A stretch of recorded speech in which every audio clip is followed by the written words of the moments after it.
Hey Shane, thanks for joining us. I'm excited to tell me about these tapes that you have. What is the background of what's on them?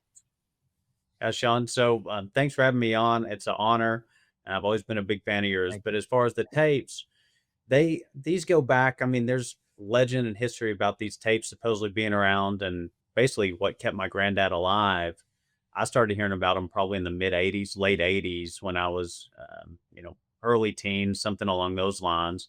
And there was always some speculation in our head and doubt that, does he really have the tapes, or is he just saying that so that the folks behind the assassination, LBJ, don't go after him?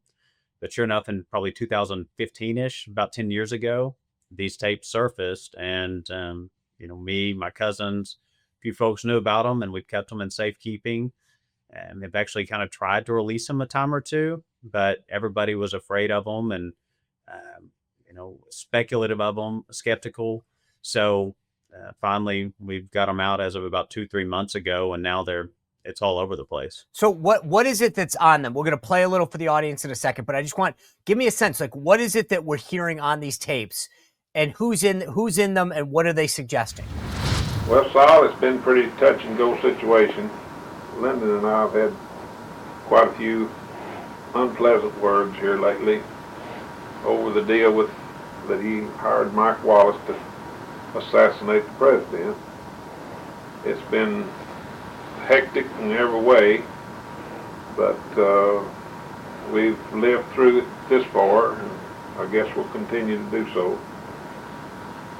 Lyndon should have never issued that order to Mike, but we've had our differences, and I'm a true blue to Lyndon, as I've always been, and tried to carry out every order that he'd ever given me. But this is one I'll probably never be able to forget. All right, so you'll hear, a couple of voices, and it's just old West Texas dialect as far as how they're talking. One of them, the guy that starts out, is my granddad, Billy Saul Estes. And, most of the stuff you can look up if somebody wants to follow along with Sean's program and, do your own research, pull it up in Chat GPT, Grok, online. Billy Saul Estes, one of the biggest funders, donors to LBJ, and I think was tied in with kickbacks, pay for play with him. That's my granddad. And then Clifton Carter. He was LBJ's right hand man, his bag man, going way back into the 40s. And then even after the assassination, was still tight with Kennedy. He is LBJ's right hand man. You can look him up, Clifton C. Carter. And it's my granddad and Cliff Carter talking in the early 80s, which was this short time span of when my granddad had gotten out of prison and when before Cliff died, because Cliff died the same year. So it's within about I think a 5, 6 month span that they would have recorded this. And this is just one that we've uncovered. There's What supposedly are they more that saying? were. So first of all, what was your grandfather in prison for? His court case was the very first ever televised court case. The Kennedys sent down supposedly is over 50 FBI agents to investigate my granddad.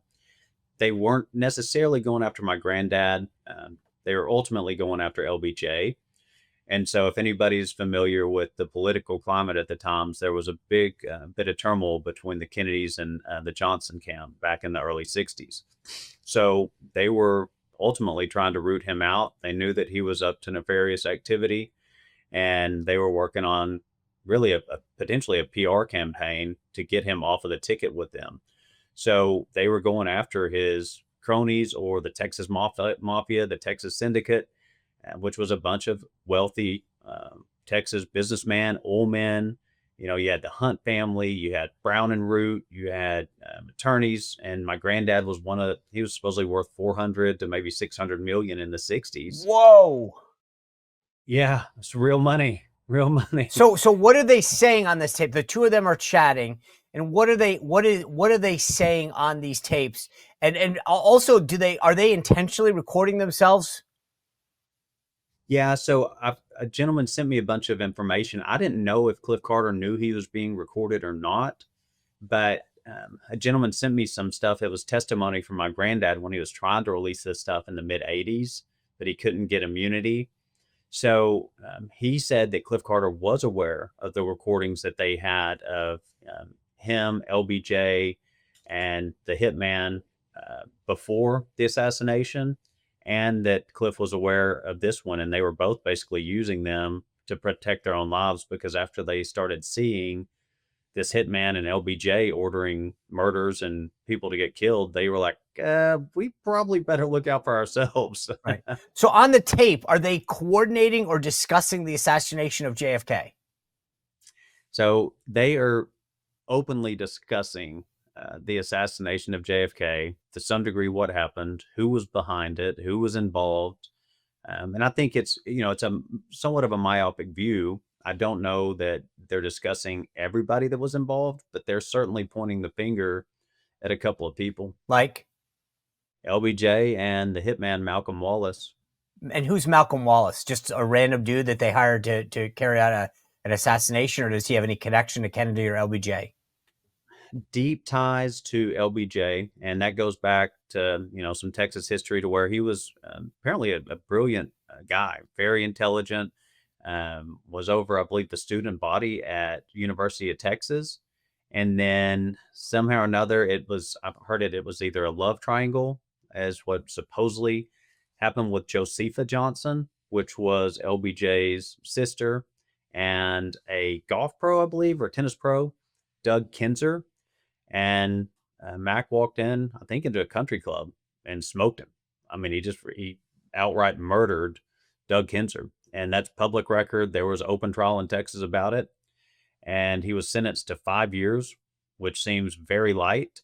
And then he never served any time. LBJ got him off of all of that, and he was LBJ's guy from then on out. The real story supposedly is the reason he killed him is he was dating Josepha, and he was trying to blackmail LBJ, and LBJ wasn't having it.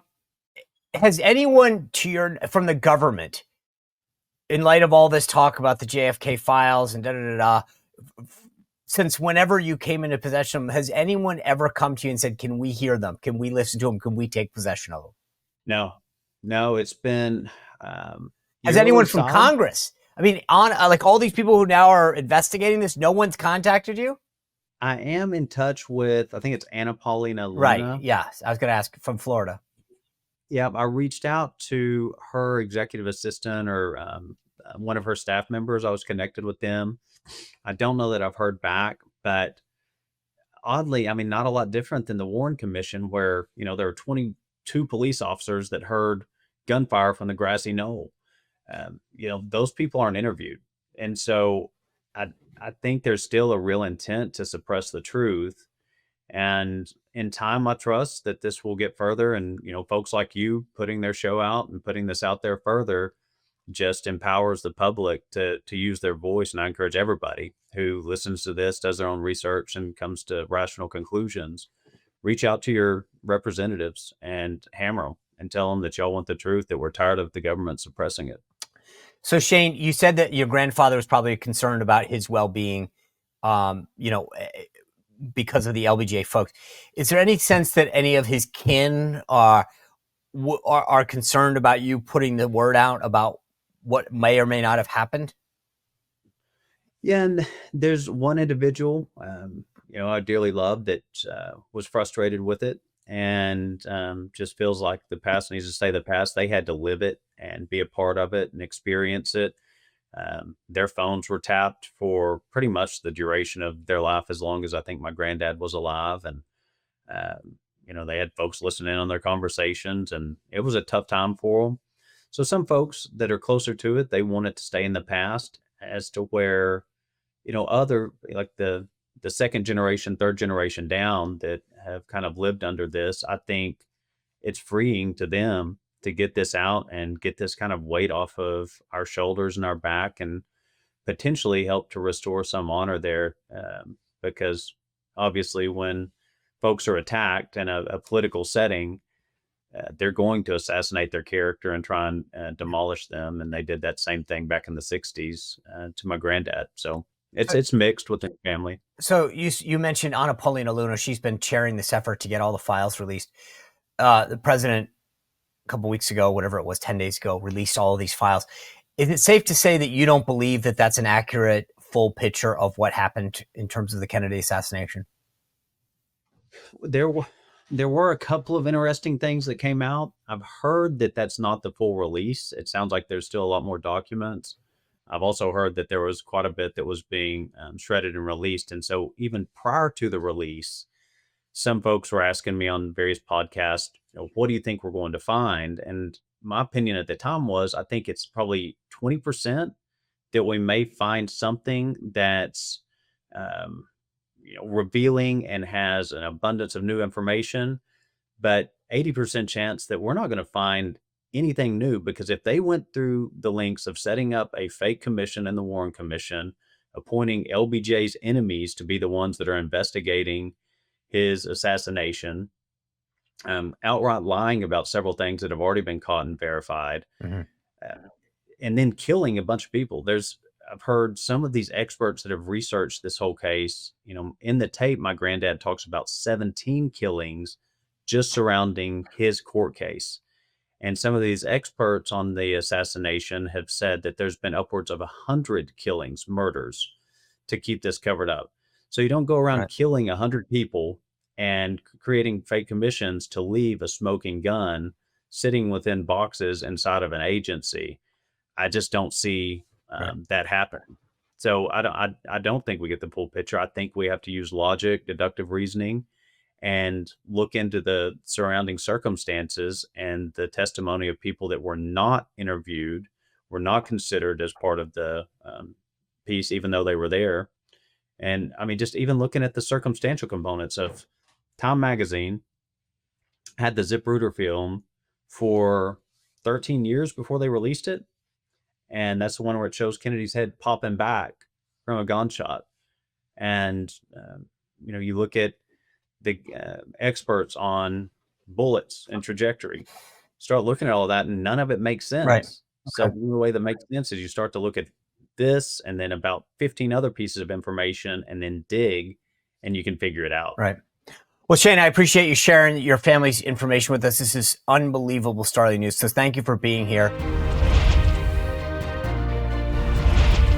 Well, if you enjoyed this content, make sure to like this video, subscribe, and click the notification bell to get more.